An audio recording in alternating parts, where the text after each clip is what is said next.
दोस्तों नमस्कार। सारांश की इस मंच पर आप सभी का स्वागत है।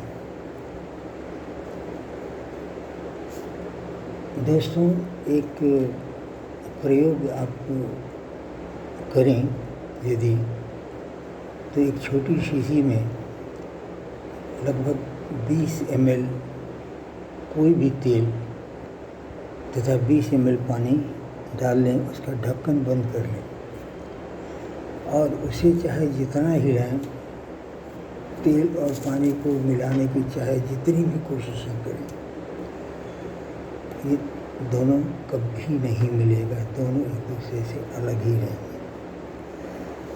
यही प्रिंसिपल, यही सिद्धांत, यही वास्तविकता है हिंदू मुस्लिम संबंधों की।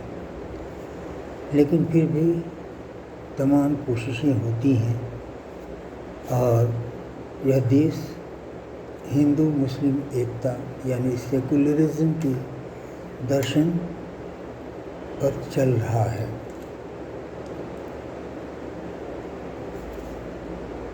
सेकुलरिज्म के साथ फ़ायदा सरकार बनाने वाली पार्टी को भी है कि यह व्यवस्था हिंदुओं की दमन तथा मुसलमानों के तुष्टीकरण की पूरी छूट देता है।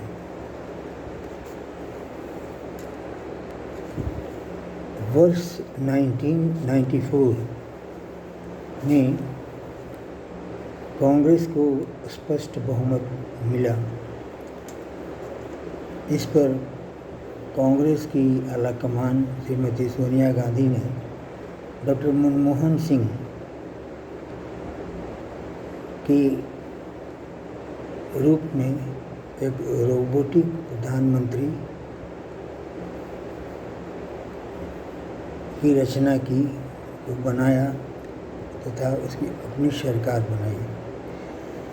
संविधान के विरुद्ध जाकर उन्होंने सुपर पीएम का एक पद बनाया, जिसके चारों ओर नेशनल एडवाइजरी काउंसिल का सर्कल हुआ करता था, जो श्रीमती गांधी को एडवाइस और सलाह देता था। इस ये में एडवाइजरी काउंसिल में अल्ट्रा लेफ्टिस्ट, जिहादी तथा श्रीमती सोनिया गांधी द्वारा चुने गए सदस्य होते थे।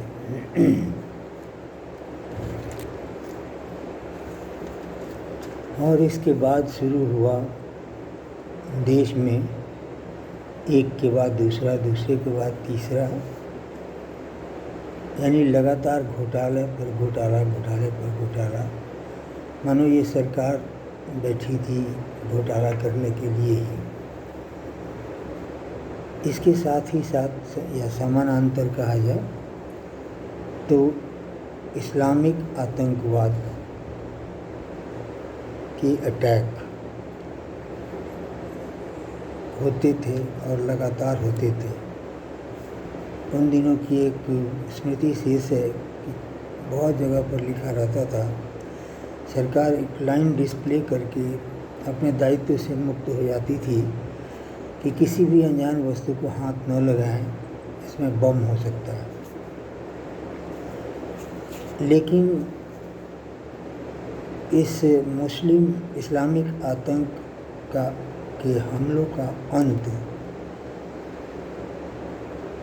जब हमलों की पराकाष्ठा जब पहुंच गई तथा घोटाले अपनी रफ्तार से रुकने का नाम नहीं ले रहे थे, ये तत्व मिलकर के हिंदुओं का ध्रुवीकरण हुआ, जिसका परिणाम है 2014 में श्री नरेंद्र मोदी की सरकार। श्री नरेंद्र मोदी की सरकार बनी और चलने लगी, किंतु नेहरू राजवंश अपने आप को भारत की किसी भी सत्ता अथवा नियम कानून के अंतर्गत नहीं मानता था, बल्कि उसे ऊपर मानता था। और चूँकि व्यवस्था में ही सत्ता के दो केंद्र बन चुके थे, जो श्रीमती इंदिरा गांधी के समय में स्पष्ट हुआ और फिर श्रीमती सोनिया गांधी के देखरेख में जो कांग्रेस चल रही थी, इसमें भी यह पूरी तरह से स्पष्ट हुआ तब जबकि इज़राइल पर हमास का हमला हुआ और उसके बाद इज़राइल हमास का खात्मा करने के लिए जंग लड़ने लगा। भारत सरकार ने अधिकृत रूप से इज़राइल की सहायता की थी, इज़राइल का सपोर्ट किया था। इसके समानांतर में कांग्रेस के कार्यालय से कांग्रेस के पैड पर एक लेटर या नोटिस टाइप किया गया, जिसमें बताया गया कि हम फ़िलिस्तीन का समर्थन करते हैं। आप यहाँ जानते हैं कि किसी भी अन्य देश का समर्थन करना अथवा नहीं करना ये सरकार का काम है और इसके लिए प्रधानमंत्री अधिकृत व्यक्ति होते हैं, किंतु फिर भी एक अलग सत्ता का केंद्र बनाकर चलना गैर कानूनी और असंवैधानिक था। किंतु इससे कांग्रेस की आलाकमान को कोई फर्क नहीं पड़ता था और ना ही मोदी सरकार ने इसका कोई संज्ञान लिया। इसके बाद आती है दूसरी घटना।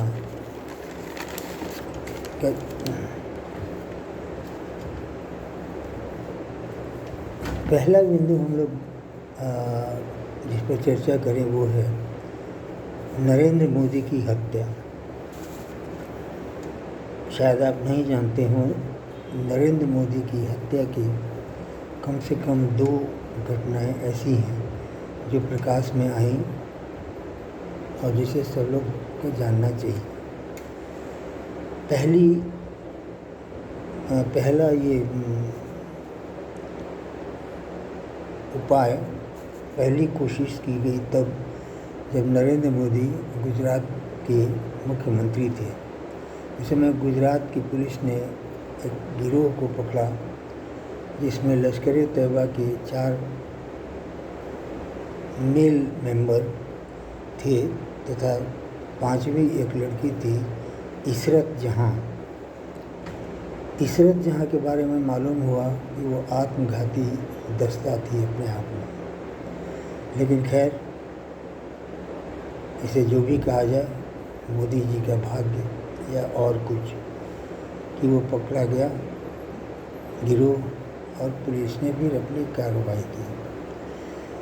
उसके बाद दूसरी घटना आती है जब प्रधानमंत्री पद के प्रत्याशी श्री नरेंद्र मोदी घोषित होते हैं और वो देश में सभी जगह अपनी सभाएं आयोजित करके लोगों से संवाद करते थे, लोगों से कनेक्ट करने की कोशिश करते थे। इस क्रम में एक दिन पटना का भी नंबर आया। मोदी भाषण दे रहे थे, लोगों को अपनी बात बता रहे थे कि इसी दरमियान कुछ दूरी पर एक बम फटा।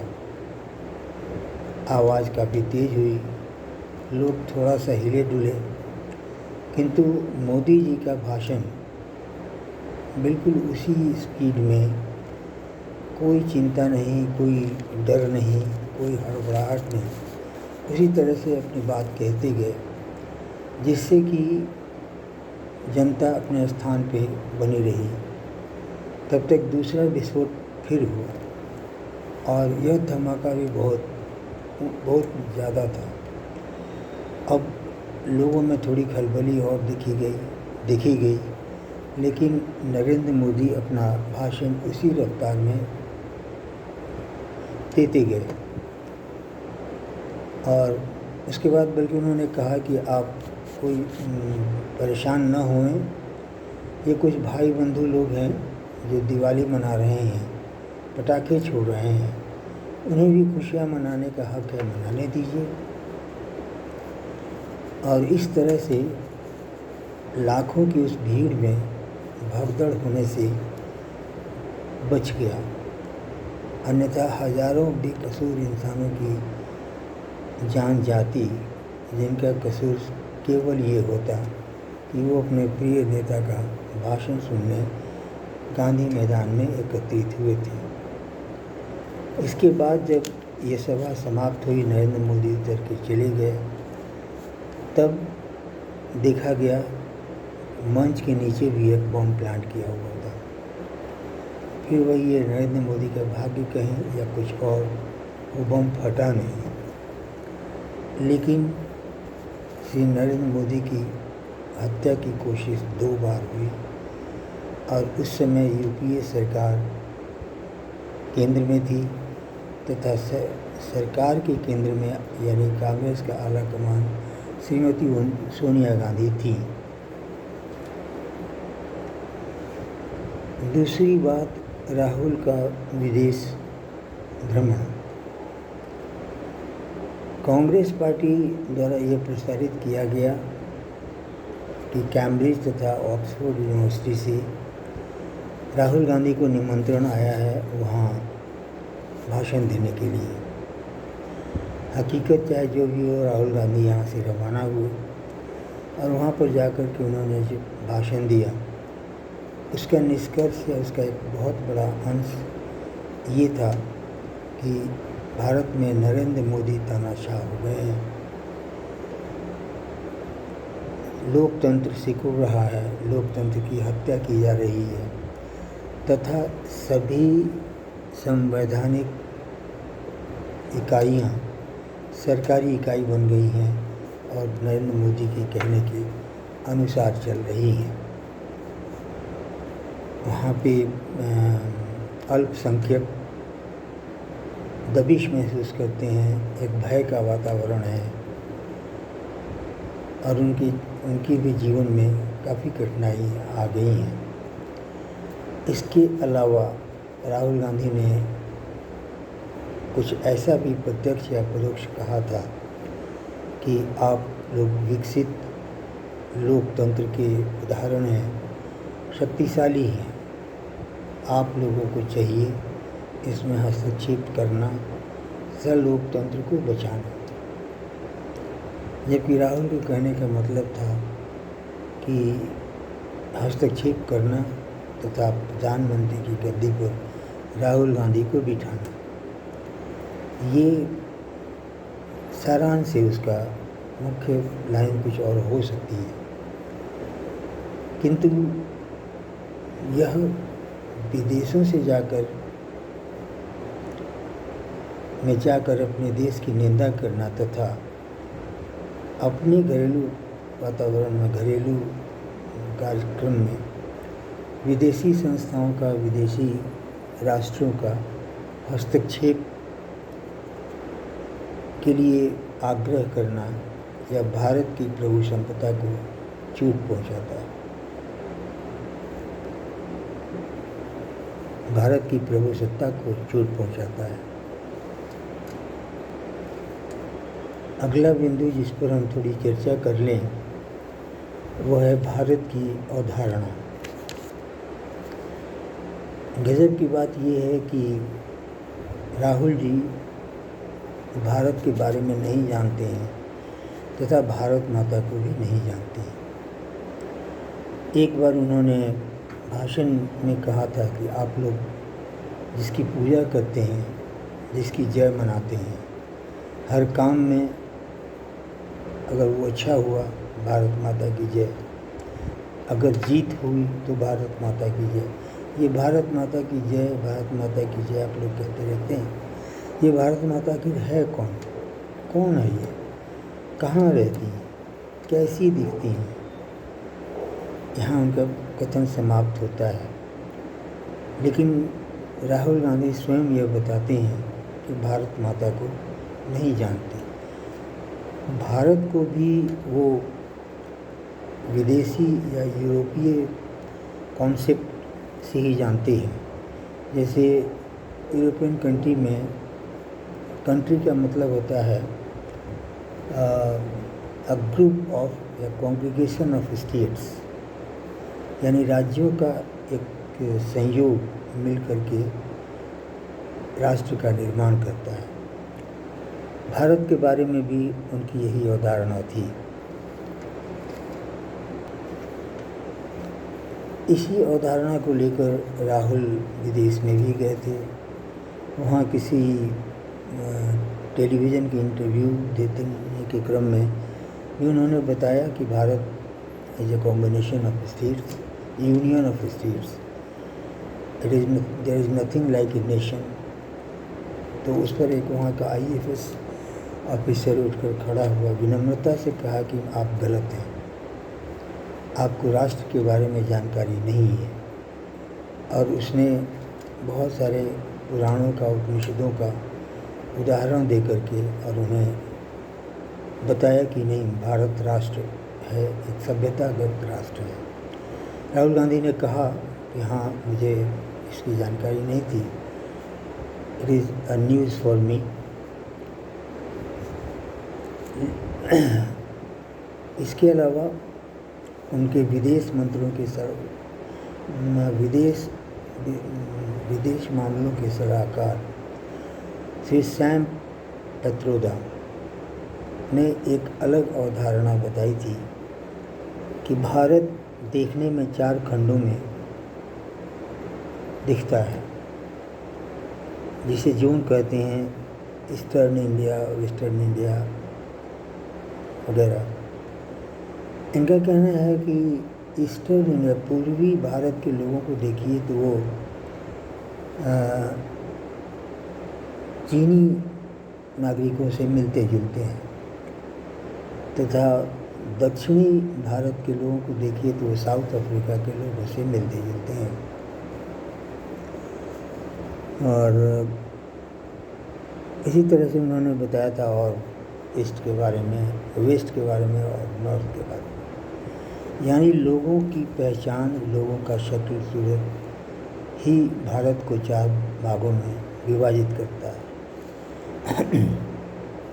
किंतु मैं एक ग्रंथ का उदाहरण देना चाहता हूँ, उदाहरण पेश करना चाहता हूँ। मैं नहीं जानता कि वो ग्रंथ कितना पुराना है, लेकिन उस ग्रंथ का नाम बृहस्पति आगम में एक श्लोक बताया गया है, हिमालयात समारभ्यम यावत् इंदु सरोवरम तस्य देवानां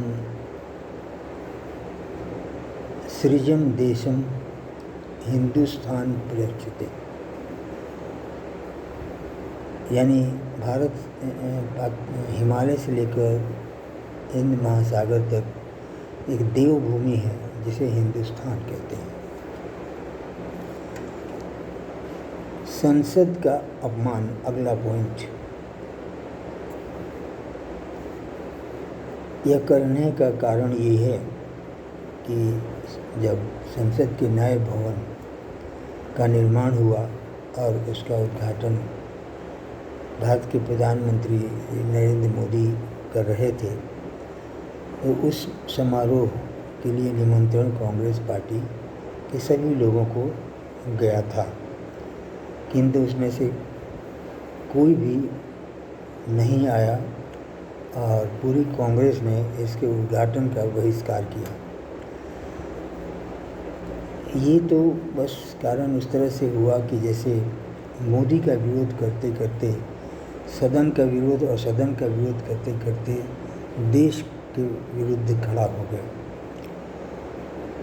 और कांग्रेस की जो शिकायत थी कि प्रधानमंत्री नरेंद्र मोदी क्यों उद्घाटन कर रहे हैं, इस पर आचार्य प्रमोद कृष्णन ने बहुत अच्छी बात कही थी, पूछी थी बल्कि, कि भारत के सदन का उद्घाटन भारत का प्रधानमंत्री नहीं करेगा तो क्या पाकिस्तान का प्रधानमंत्री करेगा। अगला बिंदु हम लोग ये कह सकते हैं राष्ट्रध्वज का अपमान। हम लोग शुरू में ही यह चर्चा कर चुके हैं कि नेहरू राजवंश अपने को सब कुछ से ऊपर मानता है। यह बात वहाँ बिल्कुल प्रमाणित हो गई जब 15 अगस्त 2023 को भारत के प्रधानमंत्री राष्ट्र के नाम संदेश दे रहे थे, अपना भाषण दे रहे थे। उस समय कैमरा फोकस करता है एक किनारे में लगे हुए सोफ़ा पर और उस पर नाम लिखा हुआ है श्रीमती सोनिया गांधी, श्री राहुल गांधी, श्री खड़गे साहब और कुछ लोग। लेकिन वो लोग नहीं आए थे। इस पर कोई कार्रवाई मोदी सरकार ने नहीं की। फिर भी यह तिरंगे का अपमान है, यह स्पष्ट रूप में राष्ट्रद्रोह है। तो दोस्तों, अंत में ये रही कुछ घटनाएं और इनसे निष्कर्ष निकालने तथा कहानी लिखने का दायित्व और निवेदन आपसे। नमस्कार, धन्यवाद।